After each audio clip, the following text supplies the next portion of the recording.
जी हाँ दोस्तों, इस वीडियो में हम आपको बताएंगे अयोध्या में राम मंदिर भूमि पूजन पर यानी 5 अगस्त को जो प्रधानमंत्री नरेंद्र मोदी ने अयोध्या में राम मंदिर भूमि पूजन किया था, उस पर पड़ोसी मुल्क और उसकी मीडिया ने क्या कहा है। यह इस्लामिक मुल्क पाकिस्तान और बांग्लादेश, वहाँ की मीडिया ने राम मंदिर भूमि पूजन पर क्या कहा है, सब कुछ बताएंगे दोस्तों इस वीडियो में। लेकिन अगर आप गोदी मीडिया का विरोध करते हैं तो वीडियो को लाइक शेयर कर दीजिए और सच सबसे तेज को सब्सक्राइब कर पास में लगे बेल आइकन को भी दबा लीजिए, जिससे जो खबर आपको गोदी मीडिया नहीं दिखाए वो आपको इस चैनल पर सबसे पहले देखने को मिले। तो दोस्तों आपको बता दूं, प्रधानमंत्री नरेंद्र मोदी ने बुधवार को अयोध्या में राम मंदिर के निर्माण के लिए भूमि पूजन किया और फिर मंदिर की आधारशिला रखी। जी आपको बता दें, भारत में एक विवादित मुद्दा रहा है, इसलिए मंदिर के निर्माण की शुरुआत होने और खासकर खुद प्रधानमंत्री के उस कार्यक्रम में शामिल होकर मंदिर की आधारशिला रखने के कारण विदेशों में भी इस पर खूब चर्चा हो रही है। ये आपको बता दें, भारत के पड़ोसी देशों की मीडिया इस घटनाक्रम पर क्या बोलती है। बांग्लादेश में 2 भाषाओं में प्रकाशित होने वाली वेबसाइट स्पॉटलाइट में जगह दी और कहा है कि मंदिर वहीं बन रहा है जहां 3 दशक पहले एक मस्जिद को ढहा दिया गया था, जिसके बाद मुल्क भर में सांप्रदायिक दंगे होने लगे थे। पहले पन्ने पर जगह दी गई रिपोर्ट में कहा गया है कि मोदी और उनके राष्ट्रवादी राजनीतिक दल ने इसके साथ ही अपने बहुत पुराने वायदों को पूरा किया है।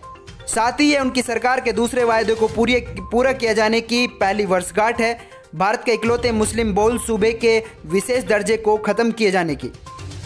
इस साइट पर सबसे ज़्यादा पढ़ी गई कहानियों में बाबरी मस्जिद के एक पैरोकार इकबाल अंसारी और अयोध्यावाड़ी मोहम्मद शरीफ को कार्यक्रम में शामिल होने का न्योता मिलने की कहानी भी शामिल है। इस रिपोर्ट में कहा गया है कि 1992 में हुए दंगे के चश्मदीद दोनों मुसलमान कार्यक्रम में शामिल हो रहे हैं, जो उनकी तरफ से सुलह का संकेत है। बांग्लादेश के सबसे बड़े अंग्रेजी अखबार में से एक डेली स्टार ने खबर को अपने वर्ल्ड पेज में जगह देते हुए जिक्र करते हुए कहा कि हालांकि बीजेपी के लिए यह एक शानदार जीत थी, लेकिन आलोचकों के मुताबिक यह धर्मनिरपेक्ष भारत को एक हिंदू राष्ट्र में बदलने के लिए उठाया गया एक और कदम था, जो मोदी के एजेंडे का हिस्सा है। वहीं अयोध्या में एक अलग तरह की रिपोर्ट छापी है, जिसका शीर्षक है बुधवार को एक हिंदू देवता को टाइम्स स्क्वायर में क्यों दिखाया जाएगा। खबर में सबसे पहले यह बताया गया कि मुद्दा इतना विवादास्पद क्यों है। उसमें कहा गया कि कई लोग इस पूरे मामले को हिंदू फासीवाद का हिस्सा बता रहे हैं और विरोध के मद्देनजर कई स्पॉन्सर कंपनियां पीछे हट गई। हालांकि डिज्नी और क्लियर चैनल आउटडोर कार्यक्रम का हिस्सा है। अंतर्राष्ट्रीय पेज में दूसरी खबर में कहा गया कि हालांकि उनके एक मंत्री को कोविड-19 हो गया। उसमें बताया गया था कि गृह मंत्री अमित शाह को कोविड-19 हो गया है, मगर प्रधानमंत्री कार्यक्रम में शामिल होने अयोध्या जा रहे हैं। एक दूसरे अंग्रेजी अखबार द ऑब्जर्वर ने भी इसे अपने अंतर्राष्ट्रीय खबरों में जगह दी है। वहीं नेपाल के अखबार द हिमालयन ने बुधवार को प्रधानमंत्री नरेंद्र मोदी के अयोध्या में दिए गए भाषण के उस हिस्से को हेडलाइन बनाया जिसमें कहा गया था कि सदियों का इंतजार खत्म हुआ। खबर में यह भी कहा गया कि अयोध्या के बहुत सारे मुसलमानों ने मंदिर निर्माण का स्वागत किया है, इस उम्मीद के साथ कि हिंदू मुसलमानों के बीच उपजी कटुता समाप्त हो जाएगी और इसके बाद शहर में आर्थिक प्रगति के काम हो सकेंगे। कई जगहों में प्रकाशित होने वाली नेपाली भाषा के अखबार में कहा कि राम मंदिर, जो भारतीय राजनीति में दशकों से एक बड़ा मुद्दा रहा है, वहां निर्माण का काम बुधवार से शुरू हो गया है। कांतिपुर में कहा गया कि हालांकि सत्तारूढ़ भारतीय जनता पार्टी राम मंदिर निर्माण को राजनीतिक मुद्दों के तौर पर पिछले 3 दशकों से उठाती रही है, फिर भी बीजेपी और हिंदुवादी संगठन नींव का पत्थर रखे जाने के कार्यक्रम को वैचारिक और राजनीतिक जीत करार दे रहे हैं।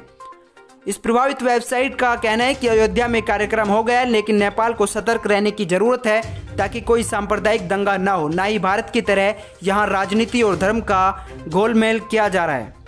वहीं पाकिस्तान के अंग्रेजी अखबार द डॉन ने अपनी रिपोर्ट में प्रतिष्ठित भारतीय मुसलमानों का नाम लिए बिना उनके हवाले से कहा कि समुदाय ने इस नई सच्चाई के सामने घुटने टेक दिए।